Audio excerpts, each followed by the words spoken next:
It started like any other morning. The smell of coffee brewing, the sound of my kids laughing in the background. Then the radio crackled. A faint static I ignored at first. But soon, phones froze mid-call, planes veered off course, and then, all at once, the satellites fell silent. The world reeled in confusion as news anchors struggled to explain the unexplainable. Hundreds of satellites, the backbone of our communication and navigation systems, had been disabled, fried by orbital weapons or ground-based lasers. The culprits were unknown, but the result was undeniable: chaos.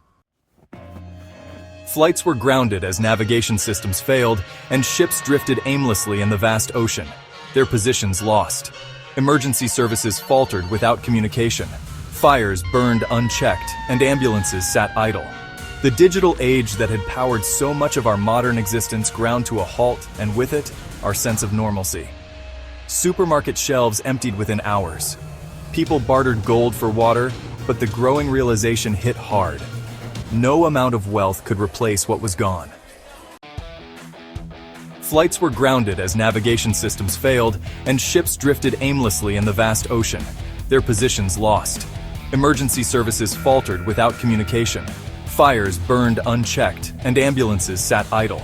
The digital age that had powered so much of our modern existence ground to a halt, and with it, our sense of normalcy. Supermarket shelves emptied within hours. People bartered gold for water, but the growing realization hit hard. No amount of wealth could replace what was gone. As the days turned into weeks, the ripple effects became unavoidable. Banking systems collapsed without the precise timing GPS signals provided. ATMs stopped working, and cash became king. For a while. But as goods became scarcer, even money lost its meaning.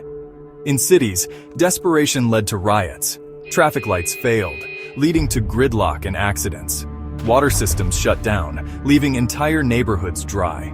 Food distribution networks, dependent on satellite tracking, crumbled entirely.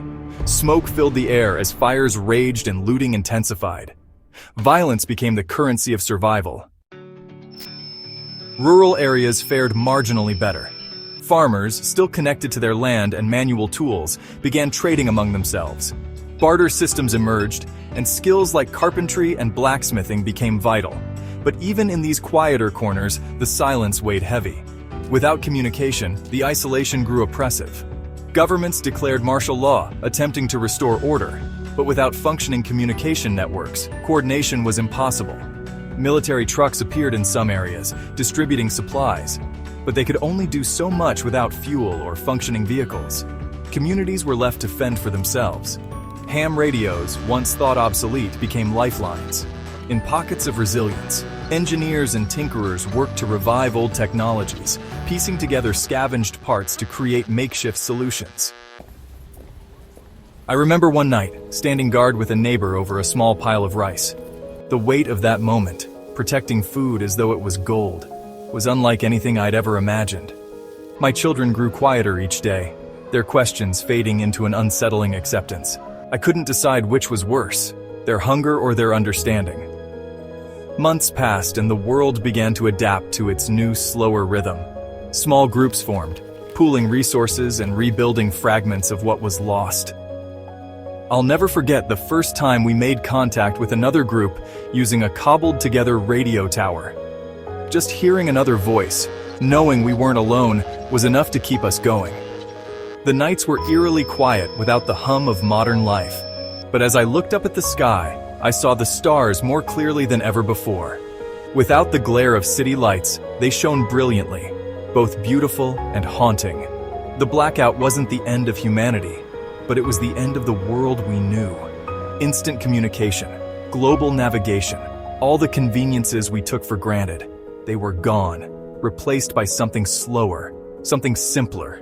The scars of this collapse remained, a silent reminder of just how fragile our existence had always been. If this story resonates with you, remember, our world is fragile. Protect it. And don't forget to like, share, and subscribe for more stories of how it all ends.